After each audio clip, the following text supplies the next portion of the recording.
नमस्ते दोस्तों, आपका स्वागत है वॉइस स्क्रिप्ट स्टूडियो में। आज हम बात करेंगे एक बहुत ही रोमांटिक और साइंस फिक्शन मूवी पैसेंजर्स की। हम इस मूवी की स्टोरी, कलाकारों की जबरदस्त प्रदर्शन और फिल्म के रोमांटिक और साइंटिफिक पहलुओं को छूने का प्रयास करेंगे।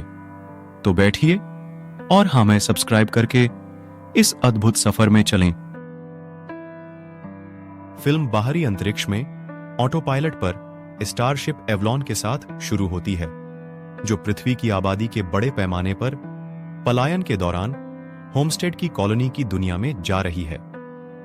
120 साल की यात्रा के लिए चालक दल और 5000 यात्री सभी हाइबरनेशन पॉड्स में हैं। यह यात्रा 30 वर्ष की है। जहाज एक उल्का तूफान के माध्यम से यात्रा करता है और बिजली को आगे की ढालों की ओर मोड़ दिया जाता है।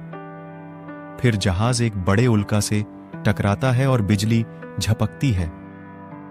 नियंत्रण क्षेत्र में लाल चेतावनी स्क्रीन आती है, फिर जल्दी से सामान्य हो जाती है। कुछ बुरा हुआ है। जिम, एक मैकेनिकल इंजीनियर, अपने पॉड में एक प्रसन्न कंप्यूटर आवाज के साथ उठता है और उसे बताता है कि जल्द ही वे होमस्टेड आई में पहुंचेंगे।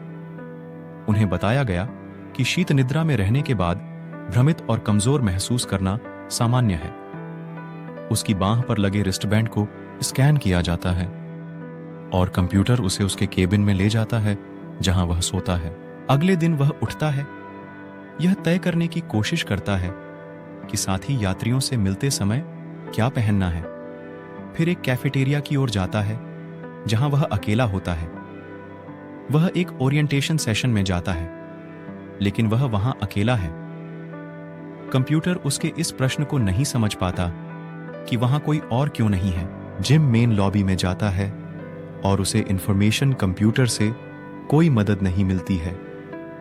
उसे एक कार्यालय मिलता है, जहां वह होमस्टेड कंपनी को एक संदेश भेज सकता है, जिसके बारे में उसे चेतावनी दी गई है कि यह महंगा होगा। वह एक संदेश भेजता है जिसमें बताया जाता है कि वह अकेला जाग रहा है और उसे मदद की जरूरत है। फिर उसे पता चलता है कि पृथ्वी पर किसी को भी उसका संदेश प्राप्त होने में 15 साल लगेंगे। वह अपने दम पर है।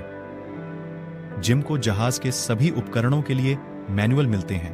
वह हाइबरनेशन पॉड्स पर मैनुअल का स्टडी करता है, लेकिन व्यक्ति के जागने के बाद इसे फिर से शुरू करने का कोई तरीका नहीं ढूंढ पाता है। वह उस क्षेत्र में नहीं जा सकता जहां क्रू पॉड्स मदद के लिए किसी को जगाने की कोशिश कर रहे हैं, और वह कमांड क्षेत्र में नहीं जा सकता। उनका रिस्ट बैंड उन्हें उचित क्लियरेंस नहीं देता है। जिम को आर्थर नाम का एक एंड्रॉयड बारमैन मिलता है, जिससे वह बात कर सकता है, लेकिन एंड्रॉयड को बारमैन को सलाह देने के लिए प्रोग्राम किया गया है, जैसे कि अगर आपको वह जगह पसंद नहीं है जहां आप हैं, तो चीजें बदल दें। जिम एक साधारण केबिन वाला सामान्य श्रेणी का यात्री है और वह बेहतर सुविधाओं वाले स्वीट में जाता है। 1 साल बीत जाता है जब जिम जहाज की एंटरटेनमेंट सिस्टम का उपयोग करता है, लेकिन अन्य लोगों के बिना वह और अधिक अकेला हो जाता है। वह ऐसे क्षेत्र में जाता है जहां यात्री अंतरिक्ष सूट पहन सकते हैं और जहाज से सुरक्षित रूप से बंधे हुए बाहर जा सकते हैं। जिम बिना स्पेस सूट के एयरलॉक खोलकर आत्महत्या के बारे में सोचता है, लेकिन खुद को रोक लेता है और पॉड क्षेत्र में भाग जाता है। वह अंदर एक खूबसूरत महिला ऑनरोरा के साथ एक पॉड के पास जाता है। वह उसकी यात्री प्रोफाइल का अध्ययन करता है, जो उसने जहाज के रवाना होने से पहले दर्ज की थी। वह एक पत्रकार है और साहसिक कार्य करने और यह जानने के लिए होमस्टेड की यात्रा कर रही है कि लोग कॉलोनिस्ट बनना क्यों चुनते हैं। वह उसकी कहानियां पढ़ता है और सोचता है कि वह परिपूर्ण है। वह उसे जगाने के लिए खुद से संघर्ष करता है, यह जानते हुए कि इससे उसे जहाज पर मरना पड़ेगा, लेकिन वह 1 साल के बाद अकेले को बर्दाश्त नहीं कर सकता है। इसलिए वह मैन्युअल रूप से उसकी पॉड को जगाता है इससे पहले कि वह उसे देख पाती, छुप जाता है। कंप्यूटर प्रोग्राम ऑनरोरा को जगाता है और उसे सोने के लिए उसके केबिन में ले जाता है। अरोरा अगले दिन अकेले उठती है और उसकी मुलाकात जिम से होती है। वह उसे सच बताता है कि वह कितने समय से जाग रहा है, लेकिन वह उसे यह नहीं बताता कि उसने उसे जगाया है। उसने एंड्रॉयड बारमैन आर्थर से कहा है कि वह ऑनरोरा को यह न बताए कि उसने क्या किया है, और आर्थर सहमत हो गया। ऑनरोरा और जिम रोजाना बात करते हैं, चर्चा करते हैं कि पॉड्स को ठीक करने के लिए क्या प्रयास किए जा सकते हैं। ऑनरोरा तैरती है, दौड़ती है और अपनी कहानी लिखना शुरू करती है। वह पूछती है कि जिम ने पृथ्वी ग्रह क्यों छोड़ा, और वह कहता है कि उसे चीजें बनाना और मरम्मत करना पसंद है, और पृथ्वी पर चीजें टूटने पर उन्हें बदल दिया जाता है और उनकी मरम्मत नहीं की जाती है। वह उस घर में रहना चाहता है जिसे वह खुद बनाता है। उसकी योजना कॉलोनी की यात्रा करने, वहां कॉलोनी वासियों से बात करने और इस बारे में बात करने की थी कि उन्होंने पृथ्वी क्यों छोड़ी, फिर पृथ्वी पर वापस लौटने की थी। ऑनरोरा एक गोल्ड क्लास यात्री है और अपनी स्थिति का उपयोग करके अधिक नाश्ता भोजन प्राप्त करने के लिए करती है। एक दूसरे को जानने के कुछ समय बाद जिम ने अरोरा से डेट पर जाने के लिए कहा और उसने स्वीकार कर लिया। उनके खाने के बाद वह उसे स्पेस सूट रूम में ले जाता है और वहां 2 सूट होते हैं और वे दोनों तैयार होते हैं और बाहर चले जाते हैं। अंदर वापस आकर अरोरा उत्साहित हो जाती है और वे जिम के केबिन में जाते हैं और प्यार करते हैं। वे खुश हैं। एक्सरसाइज करना, तारे देखना, जहाज के मनोरंजन का लाभ उठाना उनकी दिनचर्या है। एक और साल बीत गया और यह अरोरा का जन्मदिन है और जिम ने एक सरप्राइज प्लान किया। उसने उसके लिए एक अंगूठी बनाई। बार में जाकर अरोरा आर्थर को बताती है कि उसके और जिम के बीच कोई सीक्रेट नहीं है और जिम सहमत है, यह नहीं जानते हुए कि आर्थर इसका अर्थ यह निकालता है कि जिम ने अरोरा को बताया है कि उसने उसे जगाया है। जिम के कमरे में कदम रखता है और आर्थर अरोरा को बताता है कि जिम ने उसे जगाने के लिए कितना अच्छा निर्णय लिया। अरोरा निराश और क्रोधित है और जिम को उससे दूर रहने के लिए कहती है। एक रात जब वह सो रहा था तो वह उसके केबिन में घुस गई और उस पर मुक्कों से हमला कर दिया। जब वह भाग रही होती है, जिम खुद को समझाने की कोशिश करने के लिए जहाज के इंटरकॉम का उपयोग करता है, लेकिन ऑनरोरा चिल्लाती है कि जिम ने उसकी जान ले ली।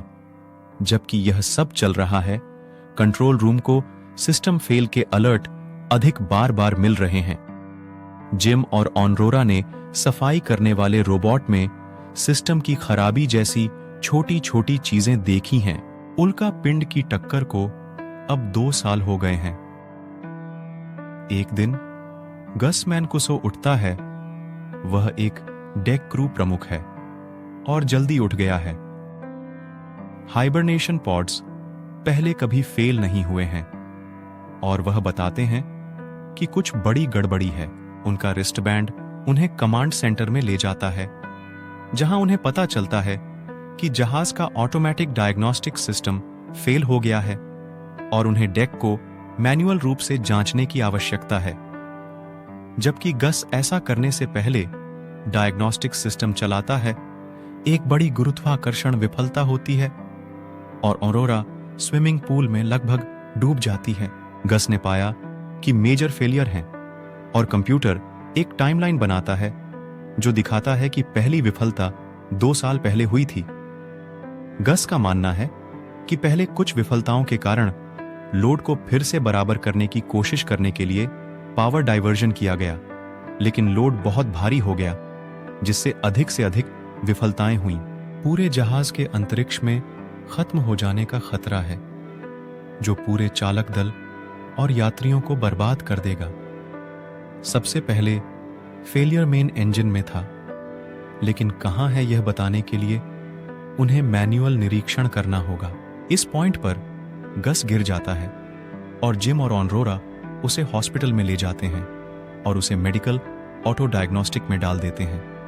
उसके पूरे शरीर में कई निक्रोसिस हैं और हाइबरनेशन पॉड की खराबी के कारण मृत्यु निकट है। वह अपनी वर्दी पहनता है और मरने की तैयारी करता है और जिम और ऑनरोरा को अपना रिस्टबैंड देता है ताकि वे जहाज के उन एरिया तक पहुंच सकें जहां उन्हें चीजों की मरम्मत के लिए जाना है। जिम और ऑनरोरा को उल्का पिंड द्वारा बनाया गया एक होल मिलता है जो कुछ इंपॉर्टेंट एरिया से होकर गुजरता है। जब वे एक दरवाजा खोलते हैं तो होल होने के कारण ऑनरोरा लगभग बाहर निकल जाता है। वह इसे एक टैबलेट से कवर कर देती है जिसे जिम उसकी ओर धकेलता है और जिम होल को और अधिक सील करने के लिए एक लिक्विड सीलेंट का उपयोग करता है। फिर वे फ्यूजन इंजन एग्जॉस्ट को मैनुअल रूप से निकालता है। मैनुअल ओवरराइड काम नहीं करेगा। जिम को एक स्पेस सूट पहनना होगा और इसकी मरम्मत के लिए बाहर जाना होगा। अंततः उसे फ्लैप खोलने के लिए एग्जिट वे में जाना पड़ता है, लेकिन यह तब तक खुला नहीं रहेगा जब तक कि जिम इसे खुला न रखे ताकि मैनुअल वेंट काम कर सके। अब जिम को न खोने के लिए बेचैन ऑरोरा रेडियो पर उससे बहस करती है, लेकिन वह लिवर खींच देती है। जिम को बाहर धकेल दिया जाता है, उसका टेदर टूट जाता है और उसके सूट में एक होल हो जाता है। वह अरोरा को गुड बाय कहता है। ऑनरोरा खुद एक स्पेस सूट पहनने के लिए दौड़ती है और उसकी तलाश में निकल जाती है। वह जिम का टेदर पकड़कर उसे वापस लाती है, लेकिन जब वे अंदर पहुंचते हैं तो वह रिस्पॉन्स नहीं देता है। वह उसे हॉस्पिटल में ले जाती है और ऑटो डॉक्टर कहता है कि जिम मर चुका है। जिम को पुनर्जीवित करने के लिए मशीन प्राप्त करने के लिए ऑनरोरा गस के रिस्टबैंड और उसके ओवरराइड कोड का उपयोग करता है और यह काम करता है। वह जीवित है और वह राहत महसूस कर रही है और बहुत खुश है। बाद में जहाज पर हालात सामान्य हो गए। जिम ऑटो डॉक पर काम करता है और ऑनरोरा को बताता है कि उसने पाया है कि कमांड ओवरराइड का उपयोग करके वह उसे वापस हाइबरनेशन में डाल सकता है, लेकिन वह फिर से अकेला होगा। यह महसूस करते हुए कि वह जिम को फिर कभी नहीं देख पाएगी, अरोरा उसके साथ जागते रहने और जहाज पर उसके साथ जीवन बिताने का विकल्प चुनती है। वह उसे पहले बनाई गई सगाई की अंगूठी भेंट करता है, जिसे वह स्वीकार कर लेती है। 88 साल बाद यह यात्रा का अंत है और कप्तान और क्रू जाग गए और लॉबी में आए और पाया कि वहां एक विशाल पेड़ है, बहुत सारी लताएं और वनस्पतियां हैं, पक्षी उड़ रहे हैं और एक केबिन है ऑरोरा की आवाज में। यात्रियों को अपनी कहानी सुनाई जा रही है, जिसमें बताया गया है कि वे जहां थे वहां उन्होंने कैसे अच्छा जीवन बिताया।